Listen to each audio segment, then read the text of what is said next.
गावामध्ये आलात आपल्या हस्ते ध्वजारोहण झालं. काय काय भावना आहेत? गावात येऊन ध्वजारोहण करून खूप चांगलं वाटतंय. अभिमानाची गोष्ट एक स्वतःच्या गावात येऊन एक ध्वजारोहण करण्याचा सहभागी होण्याचा मला एक चान्स भेटला. पण एक दुसरीकडे पाहायला गेलं तर जी स्थिती पाहून वाटते की 80 वर्ष झाले देशाला स्वतंत्र होऊन, 80 वर्षानंतरही देशातल्या गावांची ही अवस्था आहे, माझ्या स्वतःच्या गावाची ही अवस्था आहे. हे बघून थोडं वाईट वाटतं की कुठं ना कुठे हे बदललं गेलं पाहिजे. अजून किती वर्ष हे जे लहान मुलं तुम्हाला माझ्या मागं दिसत आहे, त्या लहान मुलांना अजून थांबावं लागेल चांगल्या शाळेसाठी, चांगल्या शिक्षणासाठी. कुठे ना कुठे या मुलांच्या ज्या शिक्षणाकडे ते दुर्लक्ष झालेलं आहे. आणि 80 वर्ष ज्या देशाला स्वतंत्र होऊन होत आहेत त्या देशात असं नाही झालं पाहिजे.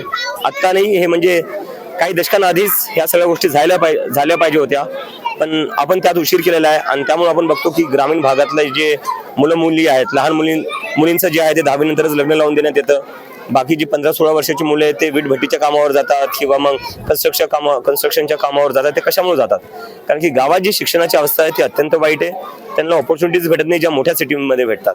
तेच कुठे ना कुठे आम्ही बदलायला आता आम्ही आमचं स्कूल ठीक करू जे अभियान आहे, आंदोलन आहे, ते आज गावापासून सुरू करतोय. आणि माझ्यासारखंच आमचे इतर जे मेंबर्स आहेत कॉकरोच जनता पार्टीचे देशभरात, त्यांच्या गावात जाऊन आज सरकारी शाळांची पाहणी करणार आहेत. आणि कुठे ना कुठे आम्ही सरपंचांनाही रिक्वेस्ट करणार आहे, गावकऱ्यांनाही रिक्वेस्ट करणार आहे की आता आपल्या सगळ्यांना एकत्र येऊन इथं म्हणजे काही राजकीय पक्ष कोणता आहे काय ते बघायची गरज नाही. ते आपण तेच पाहिले इतके वर्ष आपण फक्त कोणाचा राजकीय पक्ष आहे, काय विचारधारा आहे, याच गोष्टीने अडकून झालेलो आहे. आणि त्यामुळे कुठे ना कुठे जी आपल्या शिक्षणाची व्यवस्था आहे, स्वास्थ्याची व्यवस्था आहे आपल्या गावात ती भेटली नाही आपल्याला. तर आता वेळ आलेली आहे की तुमच्या जे काही राजकीय पक्ष असतील ते असू द्या, तुमच्या जे काही विचारधारा आहे ते असू द्या, पण त्याच्यावरती उठून आता गावातले जे शाळा आहेत, सरकारी शाळा आहेत, त्यावर काम करण्याची गरज आहे, शिक्षणावर काम करण्याची गरज आहे. कारण की हेच जे मुलं तुम्हाला माझ्या मागं दिसत आहेत तेही मुले या देशाची तसेच भविष्य आहे. जसे आपण दिल्ली आणि मुंबईच्या मुलांना म्हणतो, हे मुले आपल्या देशाचं भविष्य, यांच्यासाठी आता आपल्याला काहीतरी करावं लागेल. शाळेमध्ये दुर्दैवी घटना घडलेली होती, विद्यार्थ्यांचा मृत्यू झालेला होता. नेमके यामध्ये कोणाची अवस्था दिसते? कुठे झालं होतं? गडचिरोलीमध्ये. तेच याच्यात तर सरकारची जबाबदारी असेल ना. कारण की मी व्हिडिओ पाहिले, तुम्ही पाहिले असतील, 12-12, 13-13 वर्षाचे लहान मुली व्हिडिओ बनवत आहे की आम्हाला शाळेत जाण्यासाठी चांगला रस्ता नाही, ते चिखलातून चालल्यात, खराब रस्त्यातून चालल्यात.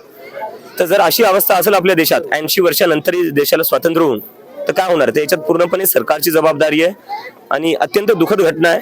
आणि सरकारने आता तरी म्हणजे कुठे ना कुठे या जे ग्रामीण भागातले मुलं मुली त्यांनाही महत्त्व द्यावं, जसं ते आपण मोठ्या शहरातल्या मुला मुलींना देतो.